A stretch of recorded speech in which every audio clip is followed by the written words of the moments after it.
Kisah Muslim, kisah penggugah jiwa. Kisah indah orang soleh Abu Kilabah. Abu Ibrahim bercerita, suatu ketika aku jalan-jalan di padang pasir dan tersesat tidak bisa pulang.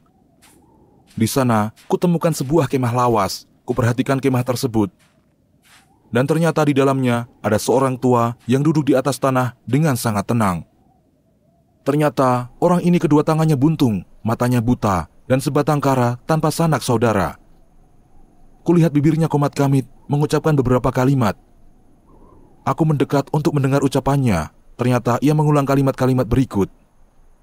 Segala puji bagi Allah yang melebihkanku di atas banyak manusia. Segala puji bagi Allah yang melebihkanku di atas banyak manusia.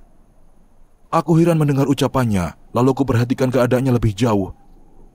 Ternyata sebagian besar panca inderanya tidak berfungsi, kedua tangannya buntung, matanya buta, dan ia tidak memiliki apa-apa bagi dirinya.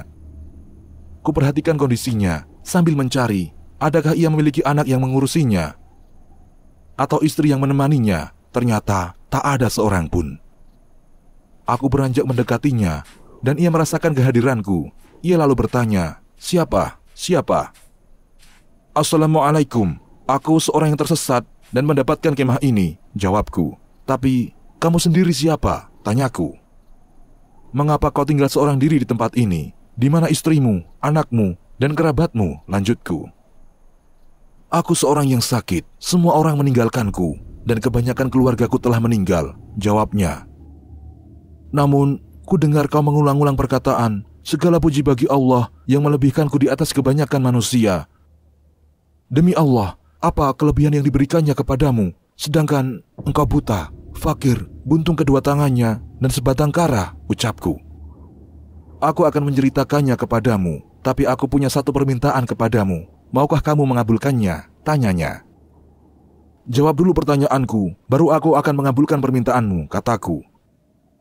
"Engkau telah melihat sendiri betapa banyak cobaan Allah atasku, akan tetapi segala puji bagi Allah yang melebihkanku di atas banyak manusia. Bukankah Allah memberiku akal sehat yang dengannya aku bisa memahami dan berpikir?" Betul," jawabku. Lalu katanya, "Berapa banyak orang yang gila?" "Banyak juga," jawabku. "Maka segala puji bagi Allah yang melebihkanku di atas banyak manusia," jawabnya.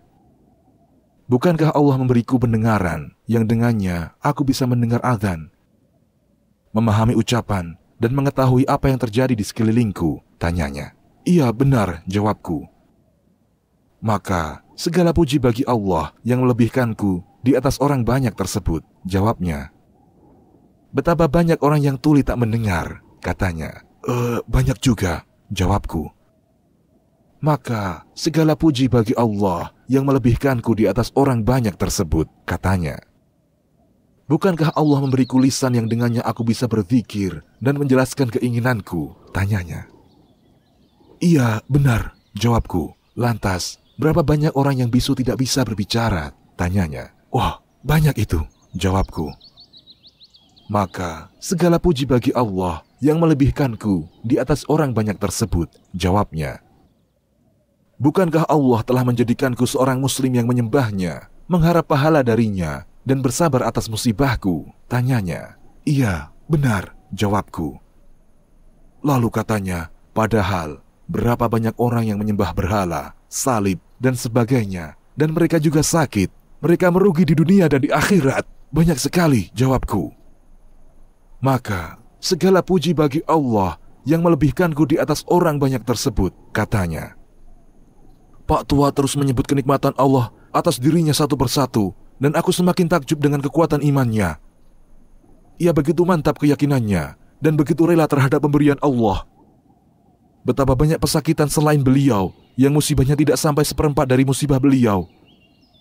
Mereka ada yang lumpuh, ada yang kehilangan penglihatan dan pendengaran, ada juga yang kehilangan organ tubuhnya.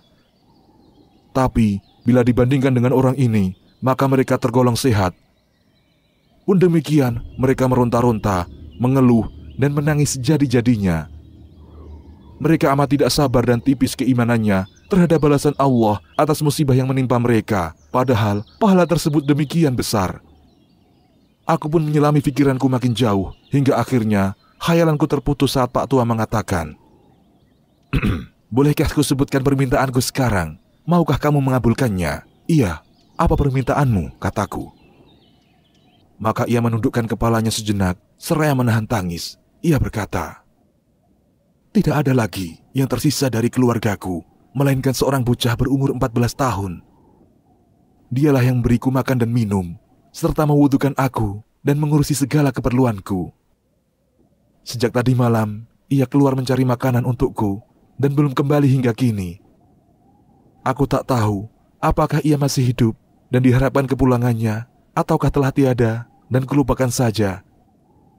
Dan kamu tahu sendiri, keadaanku yang tua renta dan buta, yang tidak bisa mencarinya." Maka kutanya ciri-ciri anak tersebut dan ia menyebutkannya. Maka aku berjanji akan mencarikan bocah tersebut untuknya. Aku pun meninggalkannya dan tak tahu bagaimana mencari bocah tersebut. Aku tak tahu harus memulai dari arah mana. Namun, tatkala aku berjalan dan bertanya-tanya kepada orang sekitar tentang si bocah, nampaklah olehku dari kejauhan sebuah bukit kecil yang tak jauh letaknya dari kemah si Pak Tua. Di atas bukit tersebut ada sekawanan burung gagak yang mengerumuni sesuatu.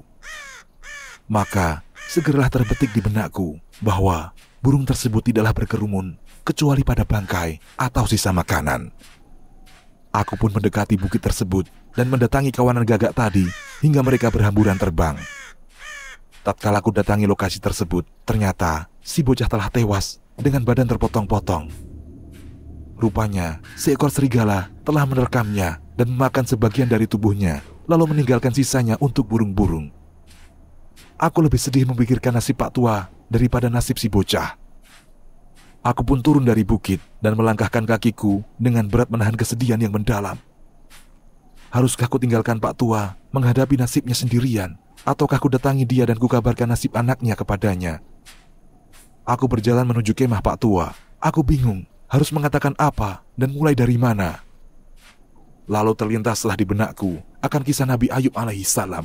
Maka ketemui Pak Tua itu dan ia masih dalam kondisi memprihatinkan seperti saat ku tinggalkan. Ku ucapkan salam kepadanya, dan Pak Tua yang malang ini demikian rindu ingin melihat anaknya. Ia mendahuluiku dengan bertanya, "Di mana si bocah?" Namun kataku, "Jawablah terlebih dahulu, siapakah yang lebih dicintai Allah, engkau atau Ayub alaihissalam?" "Tentu Ayub alaihissalam lebih dicintai Allah," jawabnya. "Lantas, siapakah di antara kalian yang lebih berat ujiannya?" tanyaku kembali. "Tentu Ayub," jawabnya. "Kalau begitu, berharaplah pahala dari Allah, karena aku mendapati anakmu telah tewas di lereng gunung. Ia diterkam oleh serigala dan dikoyak-koyak tubuhnya," jawabku. Maka Pak Tua pun tersedak-sedak seraya berkata, "La ilaha illallah." Dan aku pun berusaha meringankan musibahnya dan menyabarkannya. Namun, sedakannya semakin keras hingga aku mulai menelkin kalimat syahadat kepadanya, hingga akhirnya ia meninggal dunia. Ia wafat di hadapanku, lalu kututupi jasadnya dengan selimut yang ada di bawahnya. Lalu aku keluar untuk mencari orang yang membantuku mengurus jenazahnya. Maka aku dapati ada 3 orang yang mengendarai unta. Mereka nampaknya adalah para musafir. Maka ku panggil mereka dan mereka datang menghampiriku. Kukatakan, "Maukah kalian menerima pahala yang Allah giring kepada kalian? Di sini ada seorang muslim yang wafat dan dia tidak punya siapa-siapa yang mengurusinya. Maukah kalian menolongku memandikan, mengafani dan menguburkannya?" "Iya," jawab mereka. Mereka pun masuk ke dalam kemah menghampiri mayat Pak Tua untuk memindahkannya. Namun ketika menyingkap wajahnya, mereka saling berteriak, "Abu Kilabah! Abu Kilabah!" Ternyata Abu Kilabah adalah salah seorang ulama mereka. Akan tetapi, waktu silih berganti dan ia dirundung berbagai musibah hingga menyendiri dari masyarakat dalam sebuah kemah lusuh. Kami pun menunaikan kewajiban kami atasnya dan menguburkannya. Kemudian aku kembali bersama mereka ke Madinah. Malamnya, aku bermimpi melihat Abu Kilabah dengan penampilan indah. Ia mengenakan gamis putih dengan badan yang sempurna. Ia berjalan-jalan di tanah yang hijau. Maka aku bertanya kepadanya, "Hai Abu Kilabah, apa yang menjadikanmu seperti yang kulihat ini?" Maka jawabnya, "Allah telah memasukkanku ke dalam jannah dan dikatakan kepadaku di dalamnya, 'Salam sejahtera atasmu, sebagai balasan atas kesabaranmu, maka inilah surga, sebaik-baik tempat kembali. Kisah ini diriwayatkan oleh Al-Imam Ibnu Hibban dalam kitabnya Ats-Tsiqat dengan penyesuaian. Demikian, Allahu a'lam.